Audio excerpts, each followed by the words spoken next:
Right now, I am walking through the peach orchard at Heilig Orchards in Mullica Hill, New Jersey. 200 acres surround me. The owner tells me because of wild weather swings during the last month or so, his crop here has been a total loss, complete devastation. Also, another important note, he tells me that he believes peaches are going to be almost impossible to come by in New Jersey, and if you do get them, they'll probably be much more expensive. How bad is this for folks who don't understand? This is catastrophic. I doubt folks will be able to find any peaches this summer at all. 2 Ezra 15:8. I will hold my tongue no more, touching their wickedness, talking about the rulers of this world today, which they profanely committed. Neither will I suffer them in the things which they wickedly exercise themselves. Donald Trump 2025 project. Behold, the innocent and the righteous blood crieth out to me, and the souls of the just complaineth continuously. We should be crying out and complaining continuously about these people. The Israelite camps are good at that. Thank God. Therefore, verse 9, therefore, saith the Lord, I will surely avenge them by the hands of this children Israel. That's the song I created not long ago. But we know what he's talking about him. He said he will avenge them. Let me show you how. I will surely avenge them and receive unto me all the innocent blood from among them. The blood cry out. He's receiving the blood, and he's got to cleanse the lands, and he's doing that in our land across the water.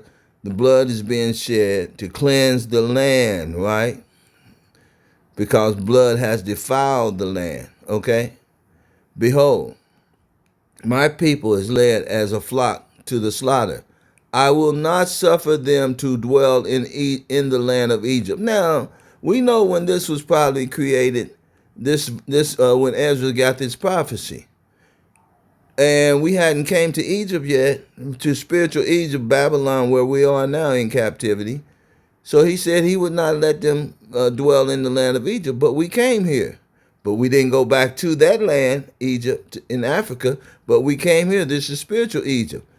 And we are dwelling here. So it's not talking about this slavery. This slavery is over. This slavery is over, 1865.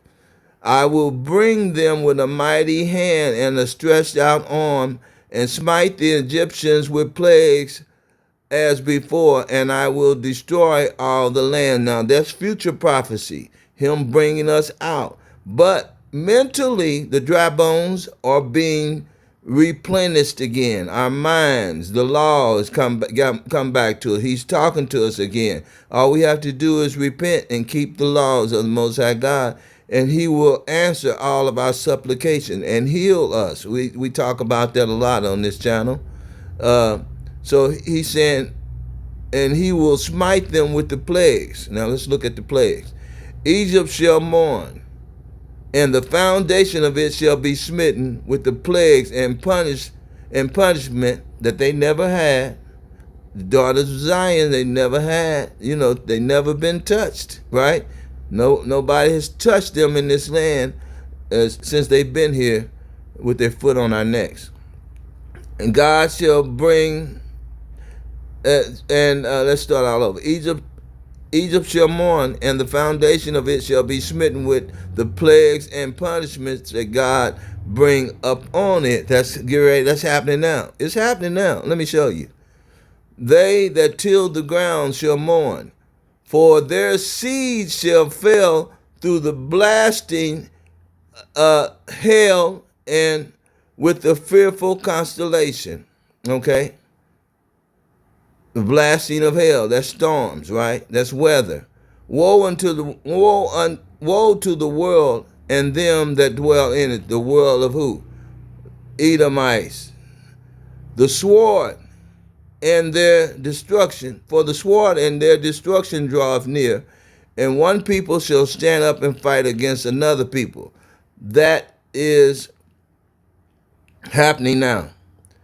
For there shall be sedition among men. We ain't doing it. We sitting in the house. We not voting. We not doing anything. Only thing we're saying is we're claiming our identity back so we can accept the responsibility, so we can declare our allegiance to our nation, our God, our King, and our laws again. That's all we doing. We're not standing up. That's going to be civil war. There shall be sedition among men and invasion one another. They're going to invade and fight against each other. They shall not regard their kings and princes. They're not our kings or our princes. That's Donald Trump and white supremacy and me no black, and we was here before anybody else, but you white. How was y'all here before anybody else? Show us the proof. They don't make statues of slaves now. And man shall desire to go. Okay, so we're seeing the tribulation. Let's go down and read all of that. You're gonna get a kick. You're gonna get a thrill out of that. Peaches are gone. 200 acres.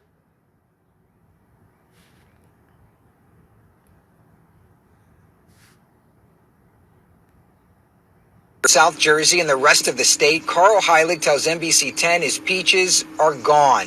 200 acres of the fruit ruined from drastic weather swings. When it gets that cold, you can't do much about it. I mean, these little tiny peaches were in the worst possible stage that they could have been in to sustain that kind of cold weather. And I mean, every one you cut open is just dead. A few extremely hot days that caused the fruit to blossom, followed by frigid weather, killed his peach crops. They make up 80% of his bottom line. There's 5 apples, and they're all dead. Yeah. It's crazy. It's crazy. Plum tree, and it might mean no fruit come. I've got a problem with this plum tree, and it might mean no fruit come spring. So it's starting to show signs of the blossoms opening.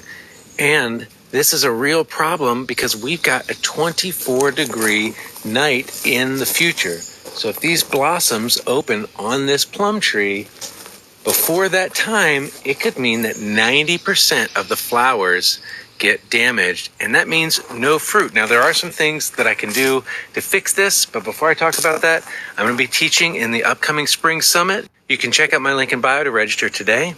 I'm going to be teaching. Not even worth picking at all. Yeah. It's not even worth juice. The last 2 weeks of 40 degrees. Yeah, it was hot. Yeah, that is a problem, like, especially when fruit's ripening.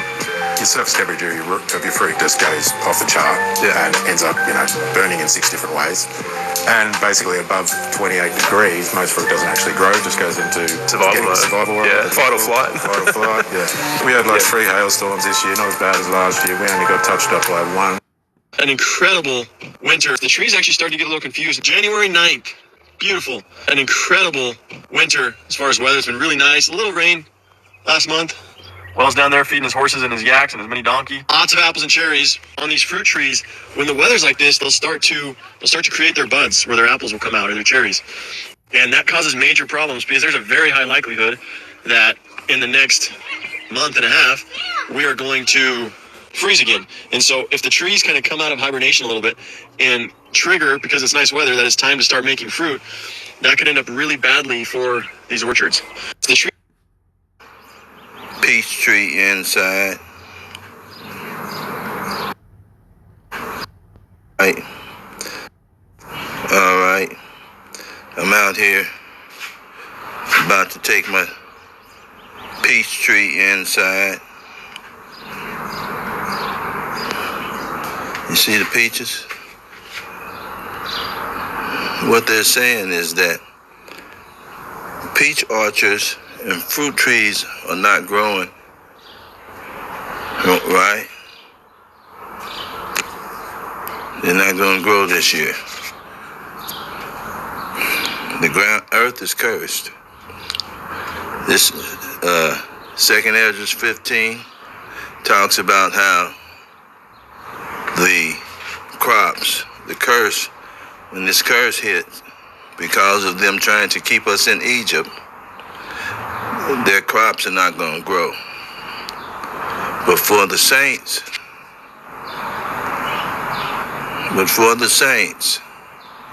the Most High will. Most High will come through. He will provide. So I'm about to take my peace tree in because the weather going up is doing. I think somebody made a video where in New Jersey, the crops, because of the weather, the trees won't be a peach orchard this year, a harvest. Now this is a peach tree. It was full of peaches, but I left it outside in the weather, and the weather going up and down in the rain. We're not gonna get any. All the flowers fell off, and it was overwatered. So I'm gonna have to keep it inside this. It'll probably grow fruit. It'll probably blossom this spring, next spring. But you can't overwater them, and the weather has to stay pretty much like Georgia. We see Georgia grow the best trees. So all praise to the Most High. My tomatoes, I've been keeping them inside too. Got to clean this garage out, but I'm keeping them under this light here. Right. Let's see.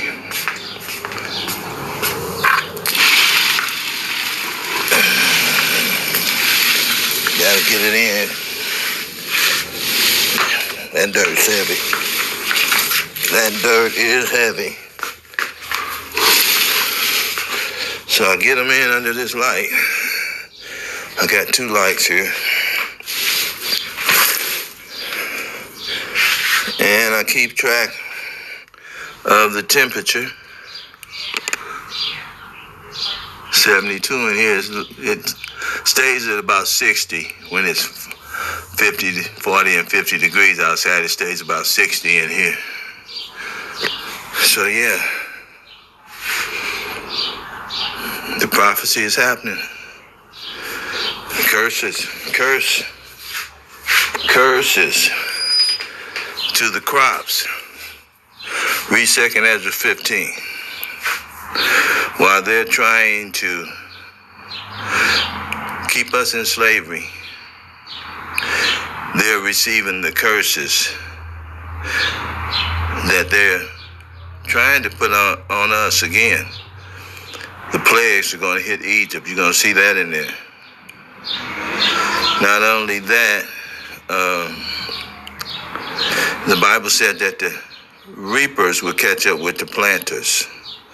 So as they plant their wicked seeds, before we can receive it, because the Most High, He predestinated them according to His foreknowledge of them. So He knows what they're going to do, what they're doing, what's in their mind. That NSPH or whatever that new plan that that Donald Trump signed Trump signed into law from that Project 2025. Yeah, where they're gonna, do everything they can to put us back in slavery. Well, that's sealed and signed the plagues to hit them. And one of the plagues that their crops are going to fail because of the weather. And the government is going to fall because of civil war and the divide in their nation. I don't know what that was. Pretty good neighborhood. They don't usually shoot and stuff around here, but we're moving into Jacob's trouble. You say, well, there's not going to be no Jacob's trouble. It is for wicked Jacob. Their troubles is going to be right along with wicked Esau. They're going to receive the curses. Most of our young people, they never experienced the curses of slavery and stuff like that. They were in the hip-hop age, the entertainment, and the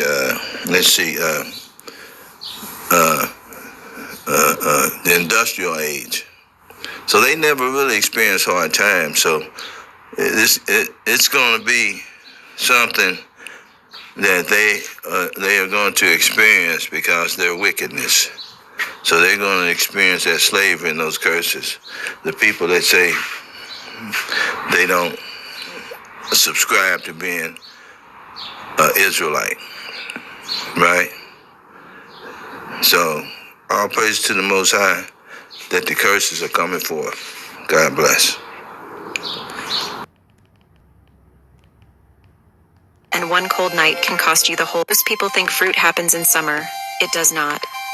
It happens right now, in late March, when blossoms are fragile, and one cold night can cost you the whole harvest.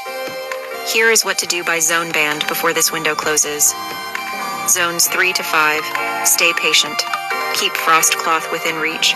Finish dormant pruning if buds have not swollen, and clean up debris under every tree. Zone 6 to 7, protect open blossoms on cold nights. Refresh your mulch, and start scouting weekly for aphids and fungal issues. Zones 8 to 9, growth is already moving. Open your canopy for airflow, get drip irrigation running consistently, and support your brambles and vines now before it gets out of hand. Zones 10 to 11, heat and humidity are your enemies. Prune for airflow, water on a schedule, and shade container pots before root zones cook. Every zone comes down to the same 3 things. Protect your blossoms. Mulch correctly. Water consistently. Do those 3 and late March works for you instead of against you. Drop your zone in the comments. And grab my book, Getting Dollars from Dirt. Link it. All right, all praises to the Most High. The prophecies are on time. All praises to the Most High.